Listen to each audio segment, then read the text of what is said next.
Hey everybody, welcome to another edition of What's Hot with Tranquility. I'm your host, Pardo, publisher and CEO of SOT. Today is Monday, June the 11th. We got a pretty short show today, 4 notable releases that have come out recently that I want to make sure you guys are aware of. And the first one that I'm going to start off with is a potential Album of the Year candidate here in 2018. Now this is their brand new release of this Finnish band on Nuclear Blast Records. They've actually been around for quite a while. It's going way back into the 90s. They've kind of changed their sound a little bit over the years, but in the last, I'm going to say 12 years now, they've got a new singer. He's not new anymore. He's been with the band, like I said, 12 years. This is their 7th album with him at the helm, and quite possibly it could be one of their strongest releases ever. I'm talking about Amorphis. Queen of Time is the new one. This is dynamite. So, like I mentioned before, this is the 7th studio album with Tommy Joutsen on lead vocals. And I put this in my review on the website over the weekend, and I'm going to restate it here. When he first joined the band back in 2006, they released the incredible album Eclipse, which up until now is probably my favorite Amorphis album, and certainly my favorite Amorphis album with Tommy on vocals. Although all the albums that have come out since then have been fantastic, I always kind of went back to Eclipse as kind of my favorite from the era with him as vocalist in the band. However, I think that is seriously in jeopardy now with the release of this. This is just a fantastic, fantastic album. This band has always done such a great job of blending like Finnish folk with death metal, symphonic metal, progressive rock, a little bit of gothic rock, whatever you want to call it, into this kind of crazy, addicting, hook-laden music that at times is bludgeoningly heavy, but also very melodic, but yet very proggy. So you got the great keyboards, the Hammond organ, the synths, crushing dual guitars, occasional like Finnish folky instruments, outstanding vocals. Tommy is just such a great singer. Not only does he have a great death metal growl, it's one of the best in the business, but his clean melodic vocals are just astounding. I always kind of associate him with Michael Ackerfeld from Opeth as someone who maybe he doesn't use the death metal growls anymore, but if you look at Opeth's repertoire from like the most of the 2000s and even earlier this decade, some of the best growls and clean metal vocals in the business. Well, Amorphis now, for the past 12 years, has had one of the best singers who can do both so well. There's just some great tracks on here. It's heavy. The tunes are catchy. They're progressive. And it's just like from first listen, you just get sucked in to these tunes and they never let go. And some of the like musical arrangements are just spectacular. The interplay between the guitars and the keyboards. But more importantly, it's like the vocal arrangements, I think, that keep me coming back for more and more and more. Some tunes have like female choirs, and it's just an amazingly epic sounding album that I know is going to be in my CD player for weeks and months to come. So, Queen of Time by Amorphis. You heard it here first, folks. One of the contenders for Album of the Year. This is definitely going to probably be my top 5, top 3. We'll see how the year goes. Still early, but a definite keeper. Okay, the next one is from a very popular band now whose popularity just keeps growing and growing.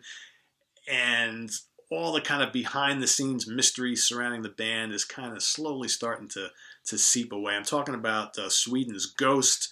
Their new one is called Prequel. So you know the deal, right? So Tobias Forge has been kind of outed as he's the mastermind behind the band, the singer. He's Papa.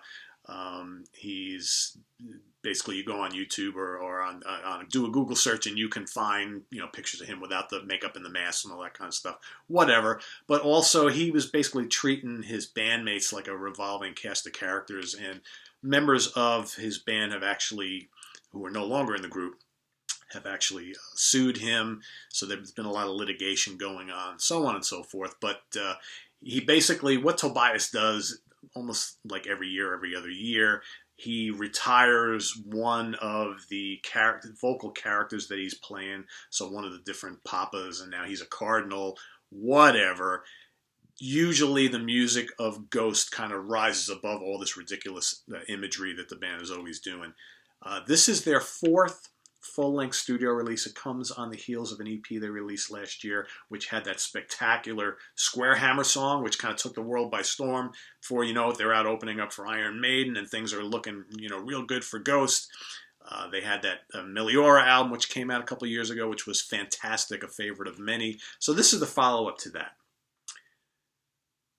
Band, in my opinion, has slipped a little here.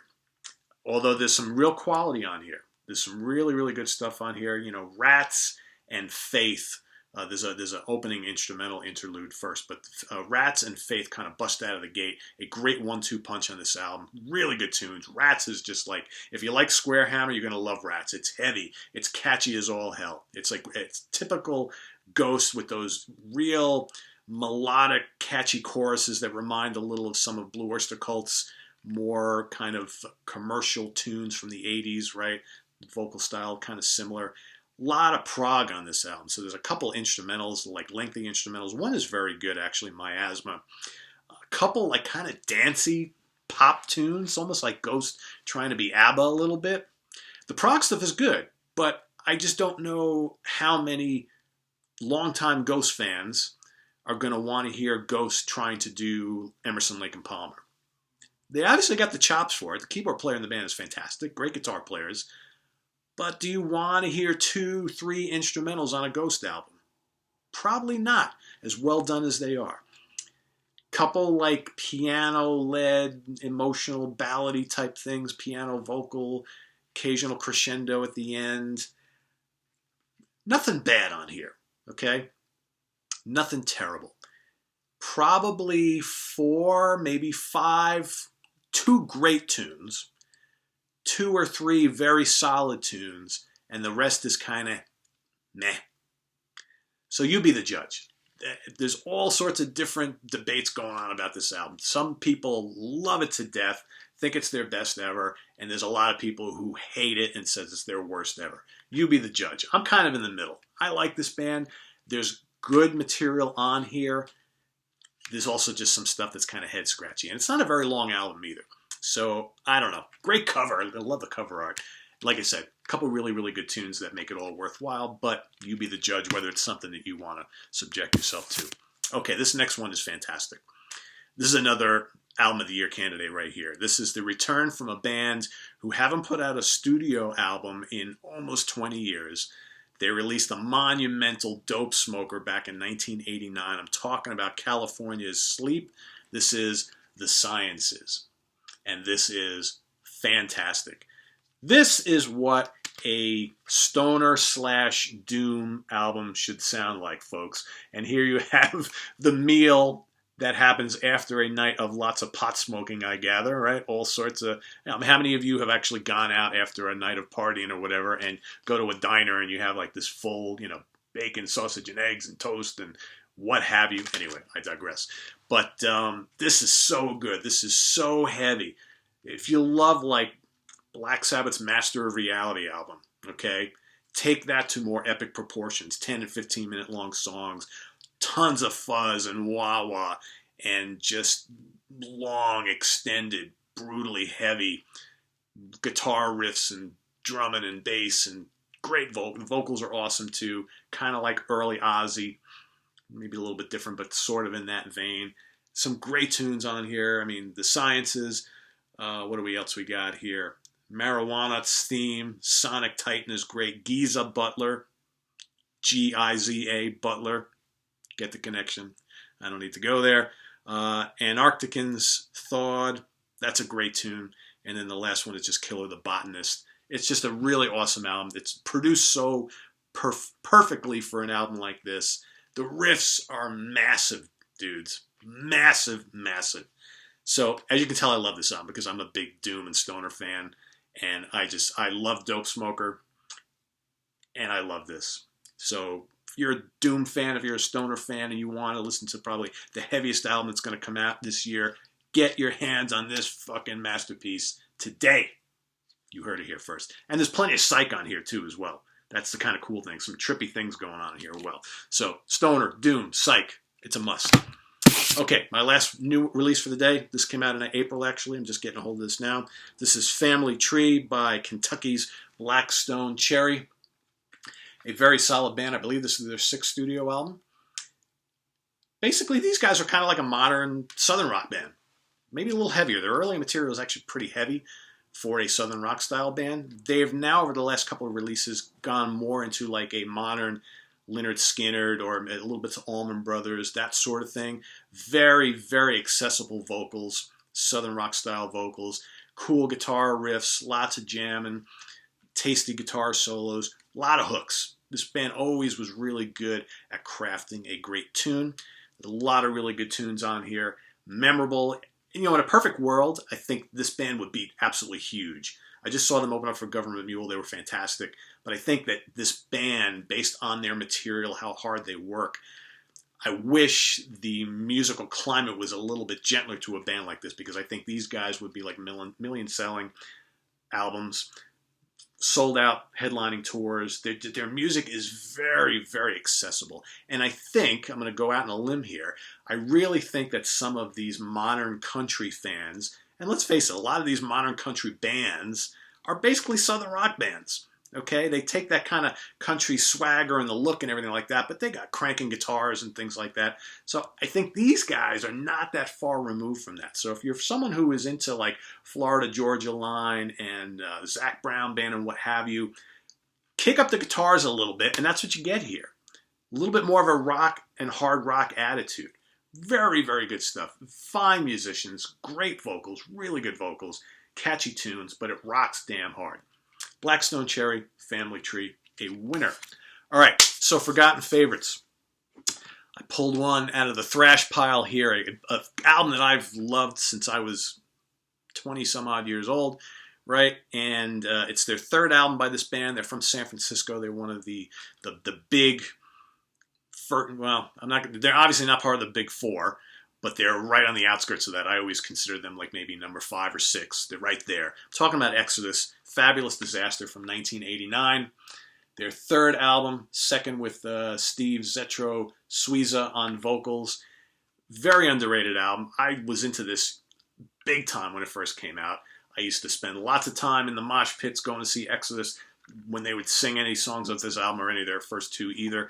For whatever reason, this one doesn't seem to get a lot of talk nowadays, all these years later, but it's still a favorite of mine. Just some great tunes on here. The Last Act of Defiance, what a great kickoff song that is. Fabulous Disaster, the title track is awesome. The Toxic Waltz, that was one of the best tunes to join into the mosh pit on. Just great stuff. What else? Lowrider, I thought was a fun cover, done Exodus style. Cajun Hell, great tune. Like Father, Like Son. Corruption, Verbal Razors, Open Season, of course, Overdose.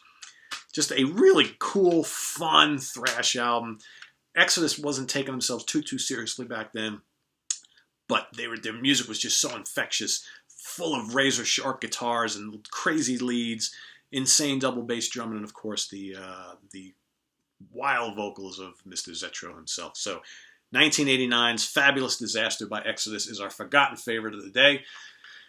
Visit us on the web, of course, at www.seatranquility.org. We're on Facebook, we're on Twitter. Of course, we're here on the mighty YouTube as often as possible, so tune in next time. We've got some really cool stuff coming up. I am plotting a couple of shows. I've got a show all on some of my favorite concept albums of all time. I'm going to cover metal as well as prog, all in the same show. I'm actually going to do kind of a continuation of our top debuts. I'm going to do, how about those No Sophomore Jinx albums, right? So basically those bands that had a pretty big hit with their debuts, but followed it up with something equally as good, if not stronger. Okay, that's coming up as well. And all sorts of other stuff. I got some rants I'm working on. Chris Allen and I need to do that Judas Priest retrospective. I've got a Yes retrospective I'm working on. All sorts of stuff. Just got to find time to do it all. But make sure you go to the website, see all this stuff, reviews of everything. Bookmark us, like us, tell your friends, come back for more. We'll see you next time. Be good. Take care.